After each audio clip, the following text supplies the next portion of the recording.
क्या डॉक्टर भीमराव अंबेडकर वास्तव में संविधान के निर्माता थे? क्या वही संविधान के निर्माता थे?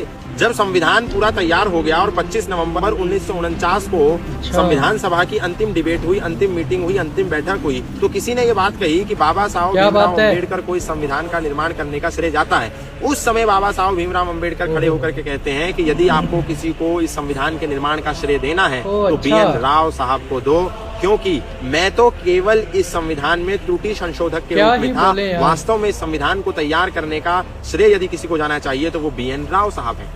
ये उन्होंने क्यों कहा, इसके पीछे एक अलग वजह थी, ये भी मैं आज आपको बताना चाहता हूँ। संविधान सभा का निर्माण हुआ 6 दिसंबर 1946 को। उस समय बाबा साहब भीमराव अंबेडकर संविधान सभा का हिस्सा नहीं थे। बाबा साहब भीमराव अंबेडकर संविधान सभा का हिस्सा बने 6 जुलाई 1947 को, और जब तक वो चेयरमैन बने, संविधान सभा के सदस्य बने, तब तक 4 डिबेट हो चुकी थी, 100 से अधिक मीटिंग हो चुकी थी, संविधान का 80% कार्य पूर्ण हो चुका था।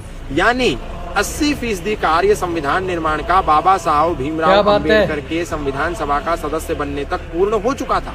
तो ऐसे में संविधान का निर्माता पूरा होल सोल बाबा साहब भीमराव अंबेडकर को कह देना संविधान सभा के अन्य सदस्यों का अपमान है, तिरस्कार है, उनके साथ बेईमानी है। जैसे BN राव संविधान सभा का हिस्सा थे, डॉक्टर राजेंद्र प्रसाद संविधान सभा का हिस्सा थे, सरदार पटेल संविधान सभा का हिस्सा थे, और इसमें से बहुत सारे लोग अलग अलग समितियों के, जो संविधान सभा के अंतर्गत अलग अलग समितियां बनी हुई थी, उन समितियों के अलग अलग अध्यक्ष थे। तो आंख मूंद करके ये कह देना कि बाबा साहब भीमराव अंबेडकर ही संविधान निर्माता है, ये संविधान सभा के 300 से अधिक सदस्यों का अपमान है। उसके बाद भी भीमराव अंबेडकर और सारे सदस्य मिलकर के यदि किसी को श्रेय दे रहे हैं संविधान निर्माण का, तो BN राव को दे रहे हैं, क्योंकि BN राव ने इस संविधान को बनाने के लिए कई देशों की यात्रा करी, दिन रात शोध किया, वो कानून के बहुत अच्छे जानकार थे।